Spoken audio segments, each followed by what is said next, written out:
உங்கள் லெஜண்ட் சரவணாவில் அக்ஷய திருதியை முன்னிட்டு தங்க நகைகளில் பவுனுக்கு 2000 ரூபாய் தள்ளுபடி ஏப்ரல் 22 முதல் மே 4 வரை. சம்மர் ஹாலிடேஸ் வந்தாச்சு, நம்ம ஜிடி ஹாலிடேஸும் வந்தாச்சு. GT holidays, South India's #1 travel brand. Extraordinary problems require extraordinary care. Avail up to 50% off on skin and hair treatments only at VCare.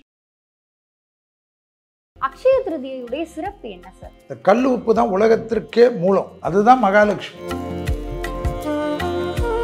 இந்த வாட்டி அக்ஷய திருதி சித்திரை 17 வரும். 30/4/2025 புதன்கிழமை. இந்த வாட்டி வரக்கூடிய அக்ஷய திருதியில விசேஷம் பார்த்தா ரோகிணி. அப்போ சூரியனும் ஆட்சி பெறுகிறான், சந்திரனும் உச்ச பெற்றிருக்கக்கூடிய நாள். அதனால எல்லா வருடத்தோட இது ரோகிணியில வருதுன்னா ரொம்ப விசேஷம்.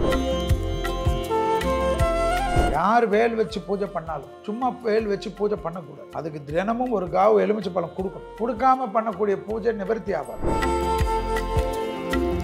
அக்ஷய திருதியில் தங்கம் வாங்க முடியலன்றவங்க, நகை வெள்ளி நகை வாங்க முடியலன்றவங்க, வெள்ளி தான் ரொம்ப இம்பார்ட்டன்ட். பொதுவாக மக்கள் அக்ஷய திருதி அப்படின்னா இப்போ நம்ம என்ன பொருள் வச்சிருந்தாலும் இன்னைக்கு தங்கம் மட்டும்தான் வாங்கணுங்கிற ஒரு பார்வை மக்கள் மனசு. எவ்வளோ நீங்கள் தங்கம் வாங்கினாலும் 1 கிலோ கூட வாங்கி 1 கிராம் வெள்ளி இல்லாமல் அது வேலைக்கு அதை வாங்கியே தீரும். அக்ஷய திருதி வந்துருச்சு, தங்கம் வாங்கணும், கடன் வாங்கி அந்த தங்கத்தை வாங்கலாம். கடன் வாங்கினா உங்களுக்கு கடன் தானே. என்ன விஷயம் இந்த அக்ஷய திருதி அன்னைக்கு ஒருத்தங்க ஆரம்பிச்சாங்கன்னா இந்த கடன் பிரச்சனையில இருந்து அவங்க வெளியில வரலாம்? ஆமா, கடன் கண்டிப்பாக போய் கடன் வாங்கினவங்க போய் கொடுத்தாங்கன்னு வச்சு இது கண்டிப்பா சீக்கிரம் அடைய தானே. ஐபிசி பக்தி நேயர்கள் அனைவருக்கும் அன்பு வணக்கம். இன்னைக்கு நம்ம கூட ஜோதிடம் மற்றும் ஆன்மீகம் சார்ந்த பல விஷயங்கள், அது மட்டும் அல்லாமல் வரப்போகின்ற அக்ஷய திருதியை என்ன மாதிரியான விஷயங்கள் செய்யலாம் அப்படிங்கிற மாதிரியான பல விஷயங்களை நம்மோடு பகிர்ந்து கொள்வதற்காக ஜோதிடத்தை ரொம்ப எளிமையாகவும் யதார்த்தமாகவும் மக்கள் மனதில் கொண்டு போய் சேர்க்கின்ற யதார்த்த ஜோதிடர் ஷெல்வி சார் தான் இன்னைக்கு நம்ம கூட இணைந்திருக்கிறார்கள். சார் வணக்கம் சார். எப்படி இருக்கீங்க சார்?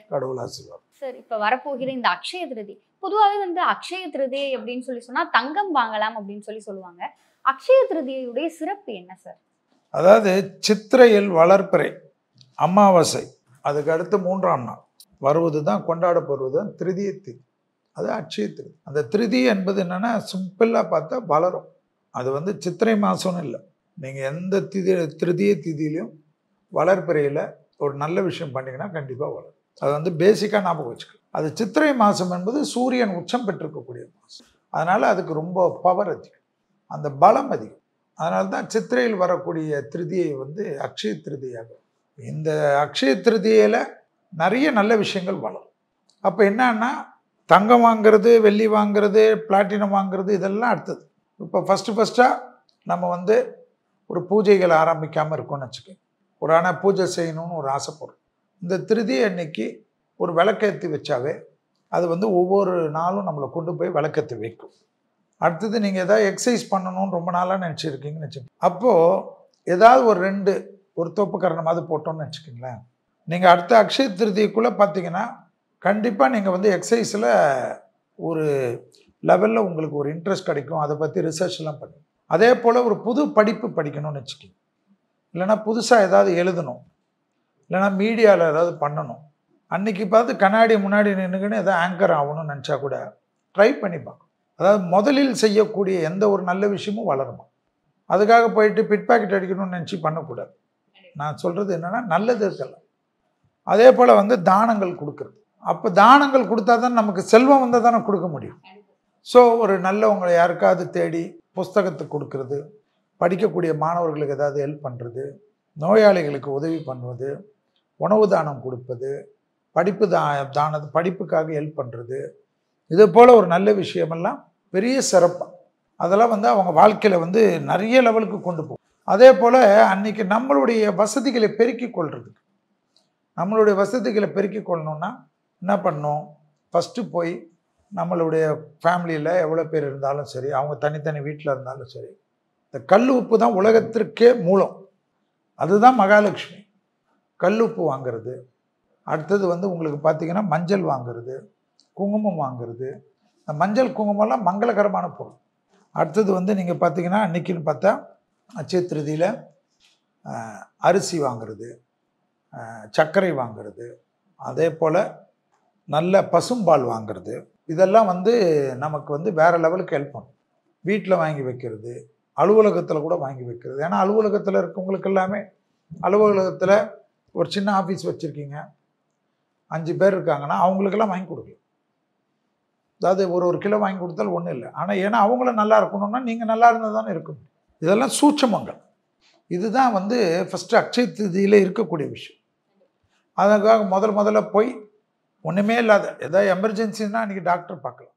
ஆனால் இந்த வாட்டி அக்ஷய திருதி சித்திரை 17 வருது, 30/4/2025 புதன்கிழமை வருது. இந்த வாட்டி வரக்கூடிய அக்ஷய திருதியில் விசேஷம் பார்த்தா ரோகிணி. ரோகிணின்றது பார்த்தீங்கன்னா சந்திரனுடைய அமைப்பு.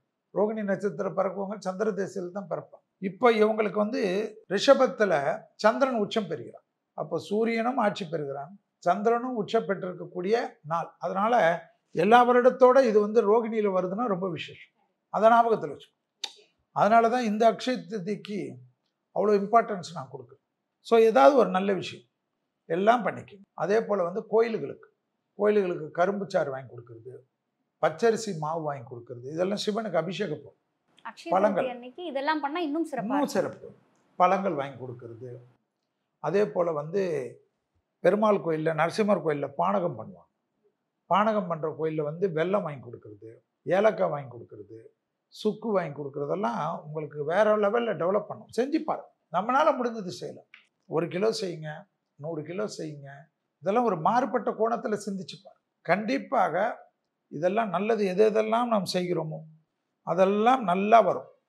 அதாவது இந்த அட்சய திருதியில் தங்கம் வாங்க முடியலன்றவங்க, வெள்ளி நகை வாங்க முடியலன்றவங்க, வெள்ளி தான் ரொம்ப இம்பார்ட்டன்ட் அட்சய திருதியில். தங்கம் பொதுவாக மக்கள் வந்து அக்ஷய திருதி அப்படின்னா இப்போ நம்ம என்ன பொருள் வச்சிருந்தாலும் அன்னைக்கு தங்கம் மட்டும்தான் வாங்கணுங்கிற ஒரு பார்வை மக்கள் மனசு. எவ்வளோ நீங்கள் தங்கம் வாங்கினாலும் 1 கிலோ கூட வாங்கிக்கணும்.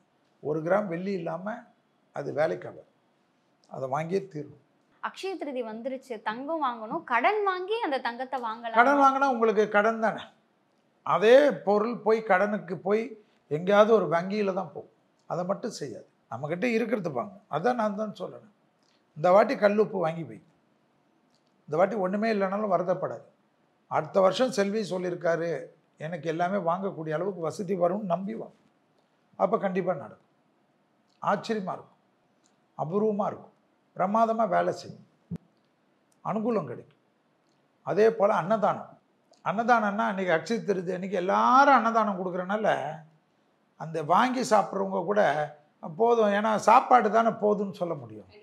ஐயோ வேணாங்க எனக்கு விட்டுருங்கன்னுவான். எப்படி? அதனால் கோயிலுகளுக்கு அரிசி, கோயிலுகளுக்கு பருப்பு, அனாத ஆசிரமங்களுக்கு அரிசி, பருப்பு எது கொடுத்தாலும் அந்த வெள்ளை உப்பு கொடுக்கும். நீங்கள் தானம் கொடுக்கறதா இருந்தாலும் அந்த வெள்ளை உப்பு கொடுக்கும். எலுமிச்சை பழ ஜூஸ் கொடுக்குறது, அக்ஷய திருதியில் மோர் கொடுக்குறது, இதெல்லாம் ரொம்ப பலம். நீங்கள் அக்ஷய திருதியில் சும்மா இப்படின்னு கொடுக்குறதோட லைம் ஜூஸ் நிறைய டப்பாவில் எத்தனை போய் கொடுங்க.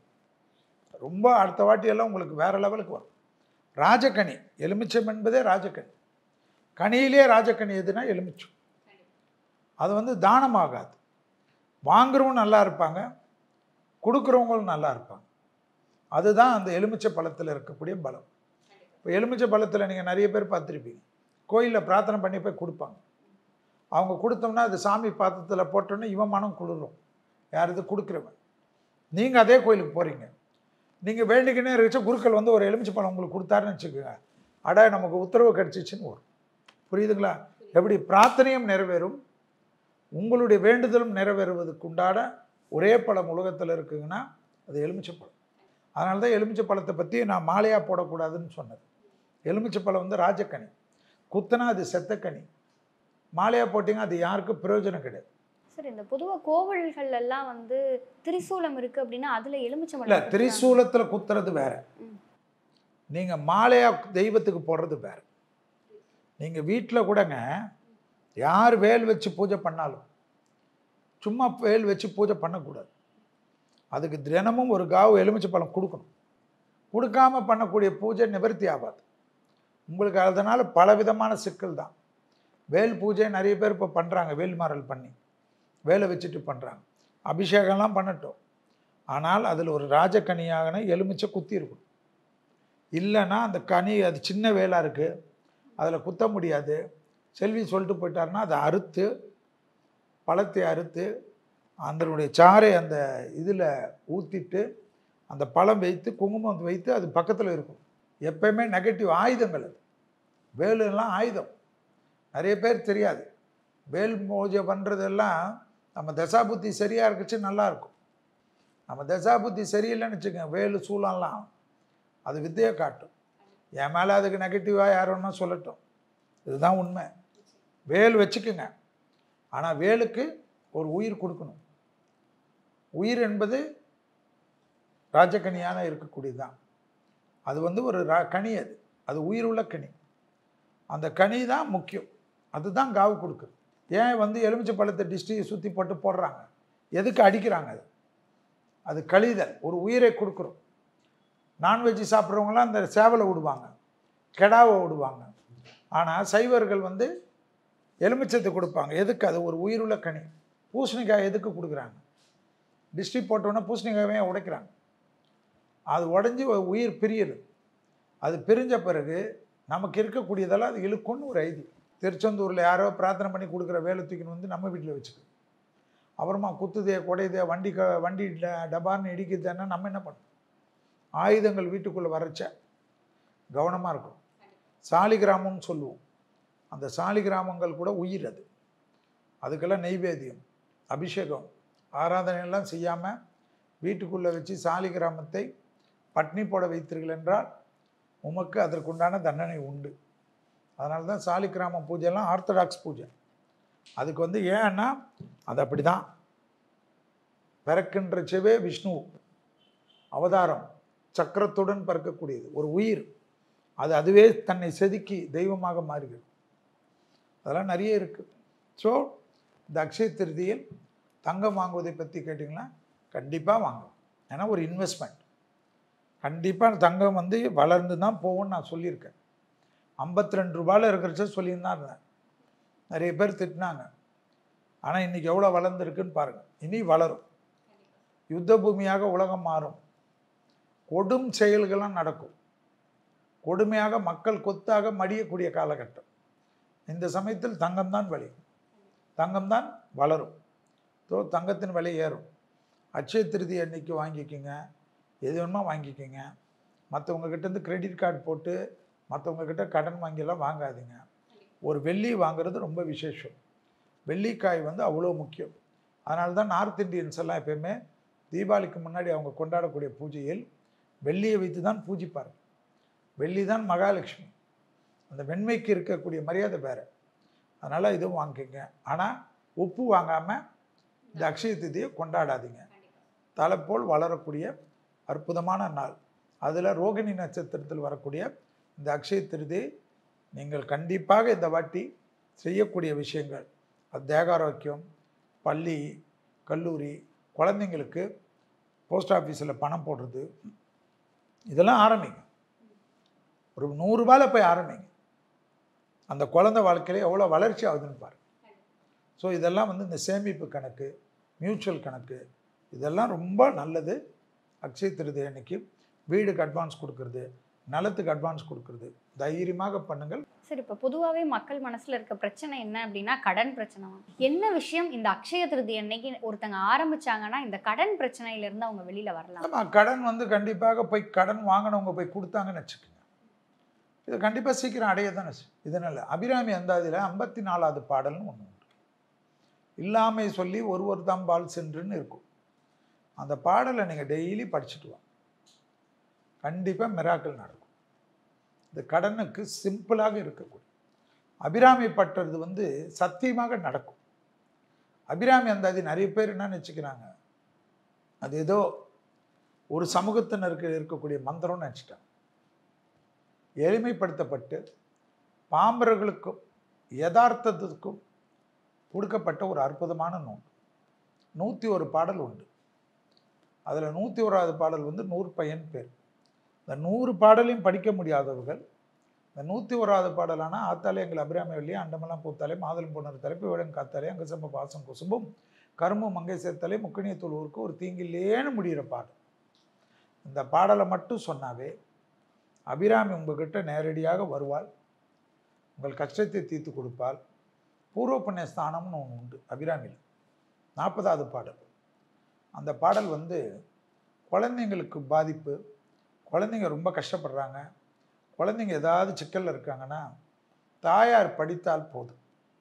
அதே போல் 40, 59 பிள்ளைகள் நல்லவர்களாக வளர, பிள்ளைகளுடைய கஷ்டத்தை மாற்றி கொடுக்க, அதே போல் வலிமை மிக்க விதி வெல்றது. எனக்கு எந்த ஜோசியமும் பொய்யா, அதாவது அவங்க ஜாதகம் வேலை செய்யாமல் இருக்கு இல்லையா, அவங்க ஜாதகம் நெகட்டிவாக இருக்கு இல்லையா, அவங்களுக்கெல்லாம் நான் சொல்கிறது, நீ கோயிலுக்கு போறியோ குளத்துக்கு போறியோ ஜோசியத்தை நம்புறியோ நம்பாத. ஆனால் அபிராமி அந்தாதியில் 40வது பாடல், 54வது பாடல், 59வது பாடல், 75வது பாடல், கடைசியாக 100 பயன், இது 5ம் படிக்கக்கூடியவர்களுக்கு வாழ்க்கையில் மிகப்பெரிய வெற்றி வரலைன்னா கேளுங்க. ஆனால் அட்லீஸ்ட் ஒரு 90 நாளாவது என்னை நம்புங்க. இவங்க என்ன பண்ணுறாங்க, இன்றைக்கி படிச்சுட்டு நாளைக்கு காலையிலக்குள்ளே எதாவது நடக்குமான்னு பார்க்குறேன். அது நடக்காது. நம்பிக்கையோடு செய்யும். ஒரு மந்திரம் 1,08,000 முறைன்றாங்க. 1,08,000 முறைன்னா ஒரே டைம் சொல்கிறது இல்லை. உன் வாழ்க்கையில் நீ டெய்லி எவ்வளோக்கு எவ்வளோ உச்சாரணை செய்கிறியோ அவ்வளோக்கு எவ்வளோ அந்த மந்திரம் வந்து நமக்கு வந்து உருவாகி அது உனக்கு எல்லா தெய்வ சக்தியும் கொடுக்கும். அபிராமி அந்தாதி வந்து அபிராமி பட்டர் வந்து நிரூபித்தது. அது இல்லை இது இல்லை எல்லாமே சொல்லுவாங்க. நாத்திகம் பேசுகிறவங்களை பற்றி நமக்கு கவலை கிடையாது. நமக்கு தெய்வத்தை நம்புகிறவங்க 99.9%. ஆனால் தெய்வ பலம் என்பது மனிதன் எப்படியாக இருந்தாலும் தெய்வ பலத்தினுடைய ஆத்மீய ரீதியாக ஒரு உணர்ந்த பிறகு தான் அவனுடைய ஒரு விஷயமும் முன்னேறும். மனிதர்களுக்கு அத்தனை பேருக்கும் டிப்ரெஷன் உண்டு, மனிதர்களுக்கு அத்தனை பேருக்கும் சிரிப்பு உண்டு, மனிதர்களுக்கு அத்தனை பேருக்கும் சோகம் உண்டு, மனிதர்களுக்கு அத்தனை பேரும் கண்ணீர் உண்டு. ஆனால் எல்லாவற்றிலும் சந்தோஷமாக மாறக்கூடிய சக்தி நமக்கு மேல் இருக்கக்கூடிய ஒரு தெய்வ சக்தி. அது நம்மதில் வந்து அவதார புருஷங்களாக வச்சுருக்காங்க. சிலர் வந்து கிறிஸ்டியனாக இருந்தால் ஜீசஸ் வச்சுருக்கிறாங்க, முஸ்லீமாக இருந்தால் அல்லாவை வச்சுருக்காங்க. நீங்கள் எதில் இருந்தாலும் நான் கூட சொல்வேன், என்கிட்ட வர நிறைய முஸ்லீம் மக்கள் அந்த நாளில் 5 முறை துவா செய், நீ எதுவுமே செய்யாத. அதே போல் அந்த நாளில் 5 முறை ப்ரேயர் செய், நீ எதுவும் செய்யாத. ஏன்னா நீ வந்து கிறிஸ்டினாக வந்து என் கோயிலுக்கு வான்னு நான் சொல்ல மாட்டேன். உன்னுடைய மதத்திலே இருக்கக்கூடியதை செய். ஓஹோன்னு வருவேன் தான் நான் சொல்வேன். ஆனால் அவங்க ஓஹோன்னு தான் வருவாங்க. எனக்கு சின்ன வயசில் நான் படிக்கக்கூடிய காலகட்டத்தில் மினி பஸ்ஸில் போகிறச்ச எனக்கு வந்து அந்த பஸ்ஸு பள்ளத்தில் இறங்குறச்ச அந்த பஸ்ஸில் இருக்க குமிழ் இருக்கும், அந்த குமிழ் தலையில் இடிச்சிச்சு. எனக்கு 10th படிக்கிறச்சு தலையில் இடிச்சது. அப்போ ஒன்றும் தெரியல, பசங்க தானே, அந்த தலையை தடவிட்டு வீங்கிருது. அப்போ இப்போ இருக்கிற மாதிரி மருத்துவ அறிவுலாம் இல்லை, கண்டுக்காமல் விட்டாச்சு. விட்டுட்ட பிறகு திடீர்னு நண்பர்களோட பேசின்னு இருக்குச்சா ஃபிட்ஸ் வந்துடுச்சு. புரியுதுங்களா? ஃபிட்ஸ் வந்தது. என் வாழ்க்கையே சொல்கிறது, எனக்கு இந்த கண் அடிக்கிறதெல்லாம் சொல்கிறோம் இல்லைங்களா, இந்த ஃபிட்ஸ் வந்துடுச்சு. அதில் ஒரு சைடே லெஃப்ட்டு ஃபுல்லாகவே எனக்கு பிரச்சனையாச்சு. அப்போ வந்து டாக்டர் வந்து நம்மளுடைய நரேந்திரன் நியூரோ டாக்டர் இருந்தார், எம்ஜிஆருக்கெல்லாம் ட்ரீட்மெண்ட் பண்ண டாக்டர். அவர் தான் நியூராலஜியில் அப்போ பெரிய ஆள். அவர் வந்து எனக்கு மருந்து கொடுத்தார். இது வந்து உனக்கு வந்து இந்த ஃபிட்ஸ் வந்து நிற்காதுப்பா, ரெகுலராக வரும்ன்ட்டார். ஆனால் என் தாய் சொல்லி அபிராமி அந்தாதி தான் படிக்க ஆரம்பித்து, அந்த அபிராமி அந்தாதி படிக்க அதுக்கப்புறம் ஒரு முறை வந்தது. அதுக்கப்புறம் அது அப்படியே இருந்து எல்லாமே மொத்தமாக நின்று இந்த கண் அடிக்கிறது மட்டும் சில டைமில் வரும். அதுவும் இப்போ வந்து அதுக்கு லேட்டஸ்ட்டாக எவ்வளோ மருந்து வந்திருக்கனால இப்போல்லாம் அதை எடுக்கிறனால சுத்தமாக இல்லை. ஆனால் இந்த அபிராமி அந்தாதியுடைய பாடல் என் வாழ்க்கையிலேயே நோயை தீர்த்து இருக்கிறதுக்கு நான் ஒரு உதாரணம். ஒரு பாட்டுக்கும் அவ்வளோ உண்மை உண்டு. அப்ப இந்த அக்ஷய திருதியிலிருந்து அபிராமி அந்தாதி படிக்க ஆரம்பிச்சாங்கனாலே அவங்களுடைய வாழ்க்கை காரிய சித்தி மாலையும் அப்படிதான். விநாயகர் காசிப முனிவர் ஏற்றுது. ஏதோ செல்வி சொல்றான்னு நம்பக்கூடாது. காசிப முனிவர் ஏற்றுது. காரிய சித்தி மாலை யாரெல்லாம் 11 முறை தினமும் கேட்குறாங்களோ, ஏங்க லூப்பில் போட்டால் அது ஓட போகுதுங்க. அதே போல் கிரகதோஷங்கள் இருக்குது, நிறைய மன வருத்தம், ஆக்சிடெண்ட்டு, பிரச்சனைகள் எல்லாம் இருக்குது. எந்த கோயில் போனால் அந்த கோயில் போனால் சரியில்லைன்னா கோளர் பதிக்கும். இது வந்து திருஞான சம்பந்தர் எப்பேற்பட்ட கோள்களின் தாக்கத்தையும் காப்பாற்றும். இந்த அக்ஷய திருதி அன்னைக்கு நீங்க வந்து நிறைய விஷயங்கள் செய்யுங்க அப்படின்ற மாதிரி சொன்னீங்க. இந்த விஷயத்த மட்டும் மறந்து கூட செஞ்சிடாதீங்க அப்படின்னா அது என்ன விஷயம்? இல்லை, மறந்து கூட செஞ்சீங்கன்னா கடன் வாங்கக்கூடாது, உடம்பு பிரச்சனை இல்லாமல் போய் டாக்டர் பார்க்கக்கூடாது. அதே போல் வந்து சும்மா தேவையில்லாத போலீஸ் ஸ்டேஷன் கிளி ஸ்டேஷன்லாம் போகக்கூடாது. ஏதாவது எமர்ஜென்சினா போய் தான் தீரணும். இதெல்லாம் தான் நீங்கள் பார்த்துக்கணும். அதே போல் சும்மா தேவையில்லாத விஷயத்துக்கு வாக்குவாதம், சண்டை இதெல்லாம் வேண்டாம். இந்த பாட்டு என்றைக்குமே வேண்டாம். அக்ஷய திருதியில் வேண்டாம். சரி, இப்போ பொதுவாக இந்த நாளில் நம்ம கடைபிடிக்க வேண்டிய பூஜை முறைகள் அப்படின்னா அது பூஜைன்றது சிம்பிள்மா. நீங்கள் எதுவாக இருந்தாலும் ஒரே ஒரு விஷயந்தான். விளக்கு காலையில் 6லேருந்து 7 மணிக்குள்ளே ஏற்றிட்டாவே போதும். அவ்வளோதான். அது வந்து கோயிலுக்கு வந்து ஏதாவது ஒரு கோயிலுக்கு போயிட்டு அந்த கோயிலில் வேலை செய்கிற க்ளீன் பண்ணுறவங்க எல்லாருக்கும் உங்களால் முடிஞ்ச உதவி செய்யுங்க, நல்லது வரும். ஆனால் கோயில் உண்டியில் முதல்ல துட்டு போட்டு ஒரு 50 ரூபா 100 ரூபா இல்லை 1 ரூபா போட்டுட்டு தான் மற்றவங்களுக்கு கொடுக்கணும். தெய்வத்துக்கு ஃபஸ்ட்டு படைச்சிட்டு கொடுக்கும். வாழ்க்கை. சார், அக்ஷய திருதி பற்றின நிறைய விஷயங்களை எங்களோடும் எங்கள் நேயர்களோடும் பகிர்ந்துக்கிட்டீங்க. அக்ஷய திருதி அப்படிங்கிறது வந்து பணம், தானம் இது எல்லாத்தையும் தாண்டி அன்னைக்கு வந்து நீங்கள் உங்களுடைய வாழ்க்கையில் இந்த பதிகங்களை எல்லாம் படிக்க ஆரம்பிச்சிங்கன்னா உங்களுடைய வாழ்க்கை ரொம்ப ஒளிமயமான ஒரு வாழ்க்கையாக இருக்கும் அப்படிங்கிற மாதிரியான பல விஷயங்களை எங்களோடும் எங்கள் நேயர்களோடும் பகிர்ந்து கொண்டதற்கு நன்றி சார். ரொம்ப நன்றி. உங்கள் நேயர்களுக்கு அனைவருக்கும் என்னோட மனமார்ந்த நன்றி, வாழ்த்துக்கள். உங்கள் லெஜண்ட் சரவணாவில் அக்ஷய திருதியை முன்னிட்டு தங்க நகைகளில் பவுனுக்கு 2000 ரூபாய் தள்ளுபடி ஏப்ரல் 22 முதல் மே 4 வரை. சம்மர் ஹாலிடேஸ் வந்தாச்சு, நம்ம ஜிடி ஹாலிடேஸும் வந்தாச்சு. GT holidays, South India's #1 travel brand. Extraordinary problems require extraordinary care. Available up to 50% off on skin and hair treatments only at We Care.